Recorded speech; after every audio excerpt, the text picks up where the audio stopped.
Imagine you've built something from nothing, not a hobby, not a side hustle, something you bled for, something built with burned hands, 4 a.m. inventory runs, and a second mortgage you signed while your hands were shaking. Now imagine the people who share your blood look at all of that, and they don't see a legacy. They see a venue, a free line item on a party budget, and they decide your life's work is theirs to schedule. The same week, they couldn't be bothered to show up for your daughter's 7th birthday. This isn't a story about a wedding. This is a story about a single email, sent at exactly 11:47 p.m. on a Tuesday. An email that didn't raise its voice, didn't beg, didn't explain itself. It just ended it. Meet Claire, 38 years old, restaurant owner, 6 consecutive profitable years in an industry where most people are gone within 18 months. She knows her 21 employees by name. She sources locally. She's been called, and I want you to hold this phrase, quietly revelatory. Quietly revelatory. To the world, Claire was a success. To her sister Renata, Claire was a free pass. Renata is 33. She's the family's social coordinator, the one who organizes the dinners, anchors the group texts, keeps everyone connected, and over time, that role had quietly expanded in her mind, from organizing people to assuming she could organize their resources too. But before we get to the text Renata sent, we need to talk about what happened the week before, because that's where this story actually starts. Claire's daughter Maya turned 7 in early spring. Claire booked a section of her own restaurant during off hours, sent the invite 6 weeks early, followed up, confirmed the week of. On the day of the party, nobody came. Not Claire's parents, not Renata, not a single aunt or cousin from a family that had always called itself close. The excuses came in a wave of texts that evening. Something came up. So exhausted. A scheduling conflict. Nobody called. Nobody sent a card to a 7-year-old girl sitting at a decorated table in an empty restaurant. Maya blew out her candles with her parents and the family dog. Claire took the photos. She kept a smile on her face because she is a professional. But inside, something had shifted. Not into anger, into clarity. She filed it away, and she waited. 7 days later, Renata sent the mass text. Hey everyone, Marcus and I are engaged. We're thinking Claire's restaurant for the party. Claire's already on board. Save the date. Claire's already on board. Claire had not been asked, had not been consulted, had not been told anything, and within minutes, the same people who were too exhausted for a child's birthday were asking about the dress code. Then came the direct message from Renata, just to Claire. So excited. We need to do a menu walkthrough this week. I told Marcus's parents we're doing the full tasting menu, family style. We'll need the private room for the toasts. So happy you're finally using the space for something for the family. Finally, using the space. Claire had used that space to keep 21 people employed. She'd used it to cover her parents' medical bills.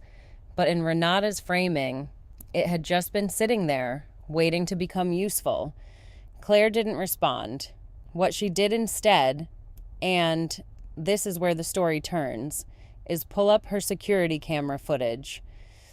There it was, time-stamped.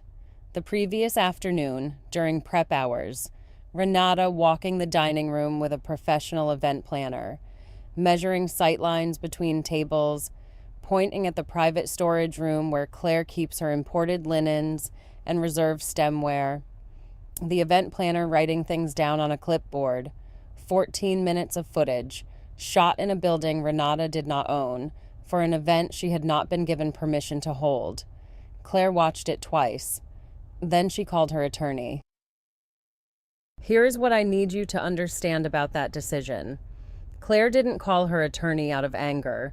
She called because she understood something most people miss in situations like this. What Renata had done wasn't just presumptuous. It had created real legal exposure. If a guest was injured at that party, who was liable? If the event ran late and triggered noise violations, whose liquor license was at risk? Renata had publicly stated the venue was confirmed. She had brought in an event planner. She had told 120 people to save the date. She had built the entire structure of a legally binding reliance interest on a promise that was never made. The attorney's advice was simple: document everything, make no verbal commitments, and understand that Claire had every right to decline this booking because there was no contract, no agreement, no consideration of any kind. There was only a camera timestamp, a group text Claire had never replied to, and a family that had mistaken her silence for consent. And still, Claire waited. She waited while Renata sent the follow-up group message with a proposed menu pulled directly from Claire's own website, telling guests to feel free to make special requests. She waited while her mother called to ask about rearranging the cocktail tables and mentioned how lucky it was that Claire happened to have a restaurant. Lucky. She waited while Renata posted on social media that the venue was confirmed, tagging the restaurant's account without permission, using photographs lifted from Claire's website. And then, the pressure started arriving from directions Claire hadn't expected. Her father called, not to ask how she was doing, not to mention Maya's birthday. He called to tell Claire that this was a big moment for the family, and that he hoped she wasn't going to make things difficult. He used the word difficult twice in 4 minutes. Claire counted. Then an aunt she hadn't spoken to in over a year sent a text, warm, breezy, as though they talked every week, asking whether the restaurant could accommodate a gluten-free option for the appetizer course. Not a question about whether any of this was actually happening, just a logistics question, sent to a woman whose child had eaten birthday cake alone 7 days earlier. Claire replied to the aunt, politely. She said she would look into it. She was not going to look into it.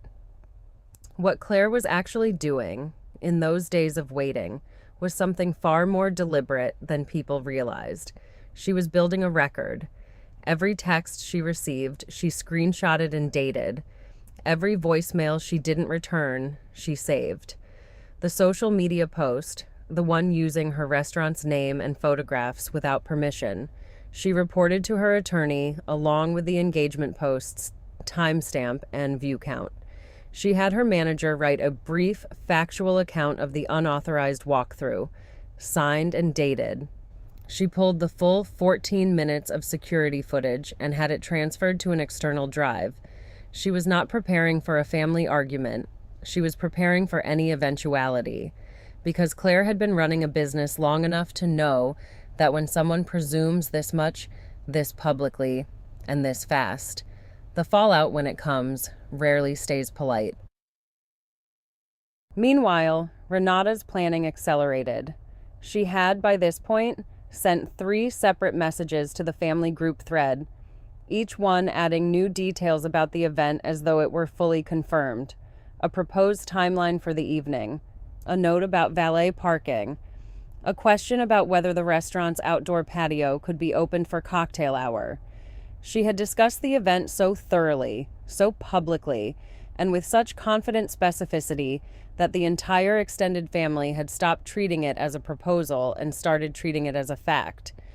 This is worth pausing on for a moment, because what Renata had engineered, whether deliberately or through sheer force of assumption, was a situation where the truth had been almost entirely replaced by momentum.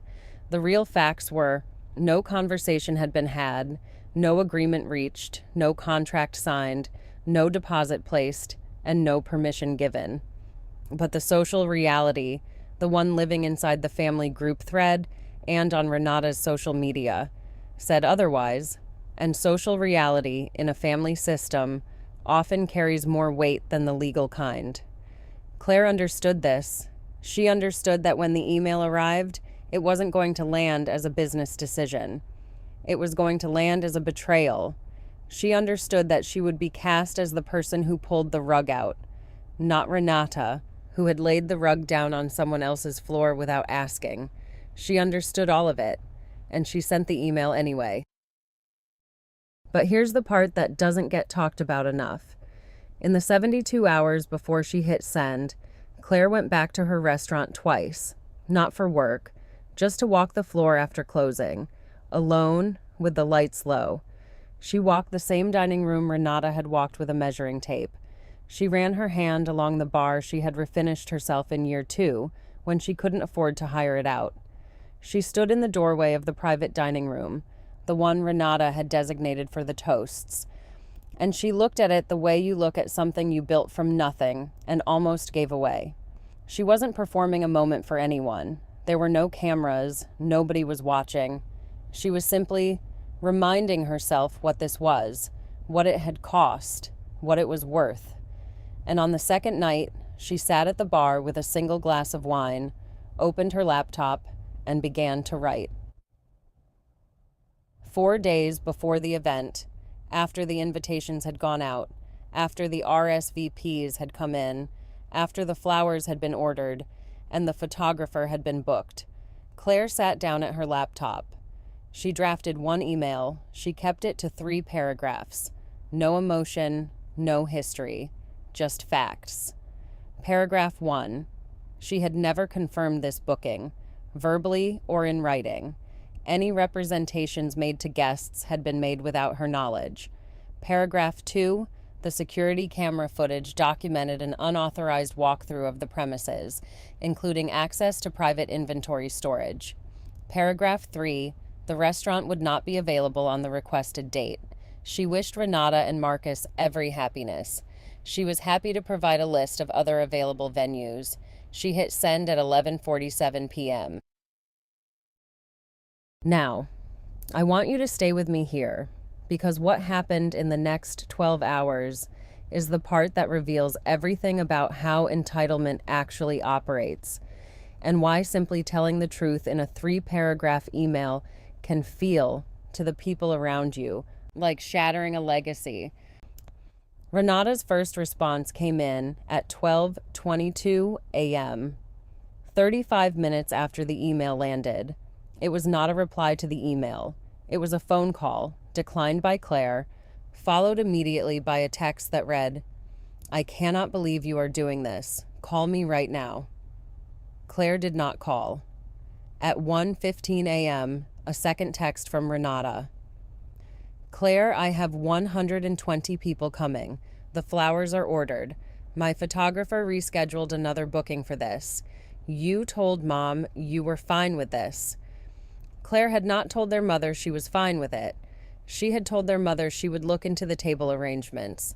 That was the full extent of any communication that could even remotely be interpreted as agreement, and it wasn't that. She did not reply. By 2 a.m., their mother had entered the thread. Her message to Claire was long.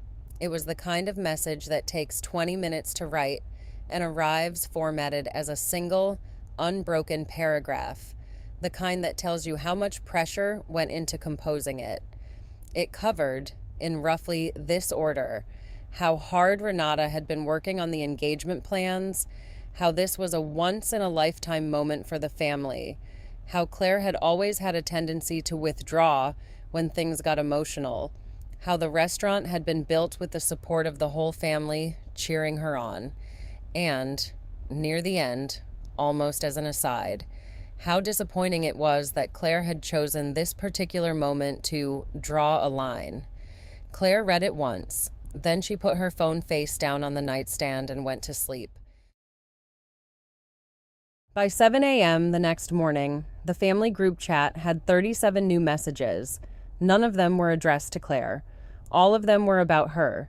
She was cold. She was selfish. She was, and this is the one that stays with you. Making the engagement about herself. Think about that sentence for a moment. The person making it about herself was the one who declined to absorb $12,000 in operational costs for an event she never agreed to host. The person not making it about herself was the one who'd announced the venue without asking, walked through the premises with a hired event planner, and posted the booking as confirmed on social media. That sentence only makes sense if you accept the original premise that Claire's restaurant was never really hers, that it was a family resource, and her refusal to release it on demand was the selfish act. Claire did not accept that premise. She opened her restaurant that morning at the usual time. Her staff arrived. Her prep team started on the mise en place. The reservations for that evening were what they always were. A full book, earned through 6 years of work. Nobody on her team knew about the email. She hadn't told them. The morning briefing was the same as every morning briefing. Specials, staffing notes, a reminder about a large party coming in at 7:30. Her manager, Dee, the one who had told her about Renata's walkthrough, glanced at her once during the briefing. Just a glance, the kind that says, "I know something happened and I'm here if you need me." Claire gave her a small nod. That was the only acknowledgement. Then they opened the doors. While Claire ran a full Friday service, her phone collected messages she wasn't reading. Renata had found out, through a cousin, apparently, that the email had referenced the security camera footage, and that detail had detonated something. Because up until that moment, Renata had been operating from the assumption that this was an emotional dispute, a sister being difficult, something that could be smoothed over with pressure and time, and the weight of family opinion. The camera footage made it something else entirely. It meant there was a record. It meant the walkthrough, the one Renata had apparently told herself was casual, informal, practically invited, was documented, time-stamped, in the possession of Claire's attorney. The tone of Renata's messages shifted after that. The call me right now energy gave way to something quieter, more careful, a message that said only, "I didn't realize the camera was running," followed an hour later by, "I was just trying to get a sense of the space." Just trying to get a sense of the space, with a hired event planner and a measuring tape and photographs of the private inventory storage. Claire screenshotted both messages and forwarded them to her attorney without comment. Renata found a real venue, with a real deposit, at real market rates.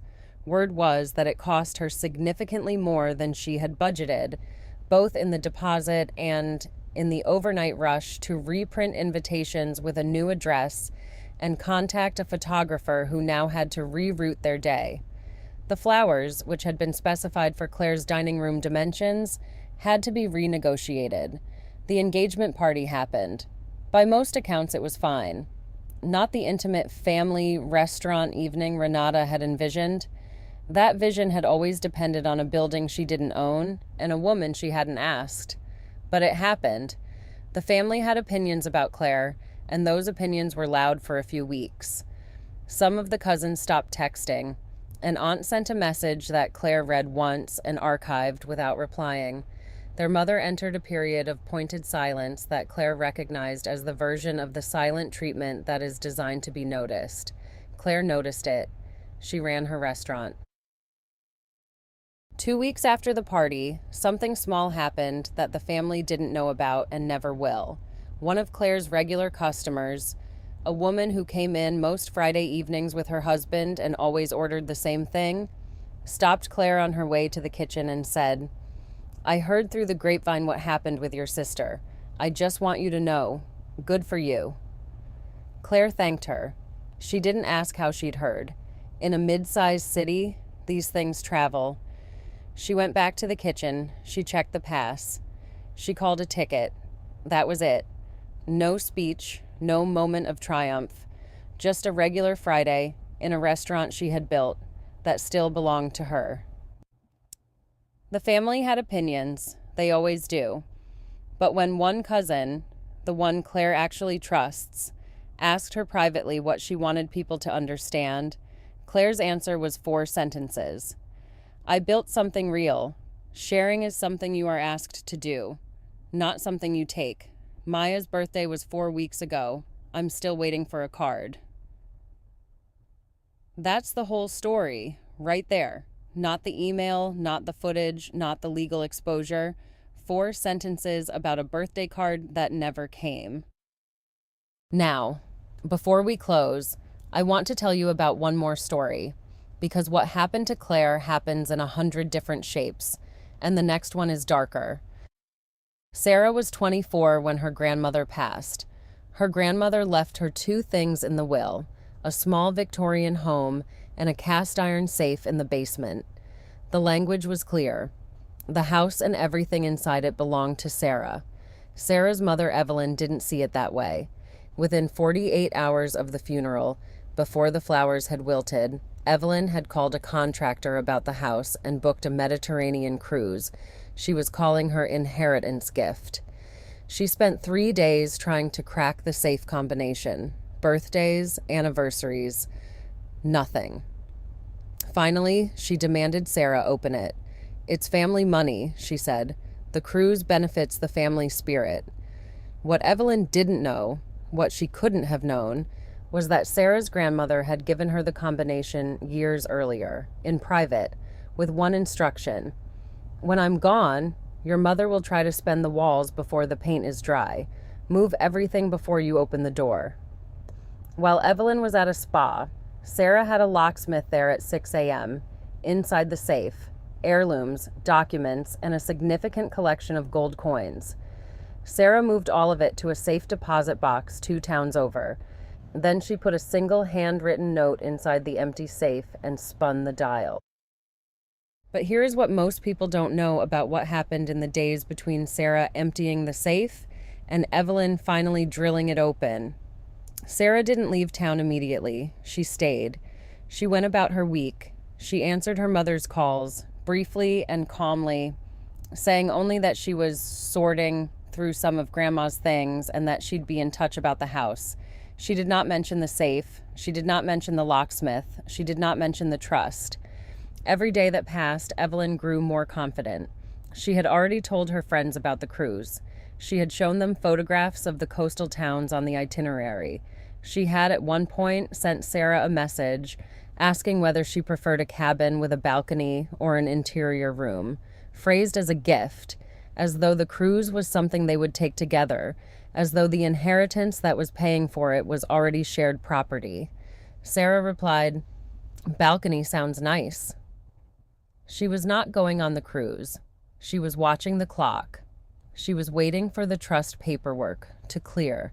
She was waiting for the sale agreement on the house to be finalized with the investment firm her attorney had contacted, a firm that specialized in probate-adjacent acquisitions and had made a clean, all-cash offer within 48 hours of being approached. The sale closed quietly. The proceeds went directly into the trust.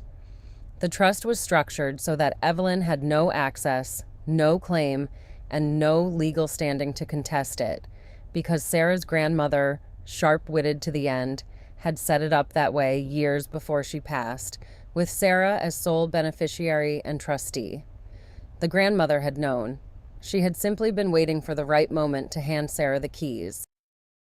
A week after the safe was emptied, Evelyn hired her own locksmith to drill it open. She invited her sisters to watch. It had become a moment by then, a family occasion. The aunts arrived in the afternoon. Someone brought a bottle of wine. There was an energy in the room that Sarah, 3 states away by this point, in a city she had already started to build a new life in, would have recognized immediately. The energy of people who believe they are about to receive something. When the door finally swung open, the safe was empty. Except for the note, it read, "The contents have been moved to a private trust. The house is being sold. Your cruise deposit is overdue. Good luck." The aunts went quiet.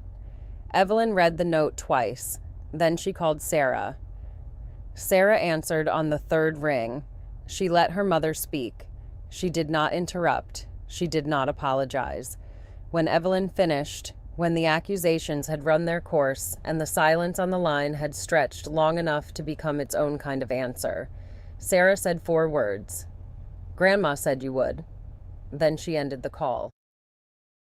Two different families, the same pattern. Whether it's a sister claiming a $12,000 venue she was never offered, or a mother spending an inheritance that was never hers, entitlement doesn't knock. It doesn't ask. It measures your dining room with a tape measure and calls it love. It books a cruise on someone else's grief and calls it family spirit. But there is always a limit.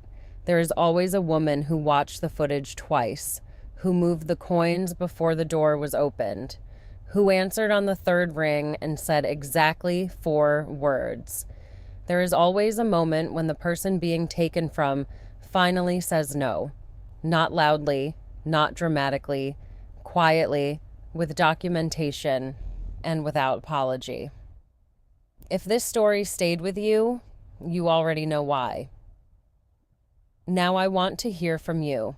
Drop a comment below. Have you ever had someone treat something you built as though it belonged to them?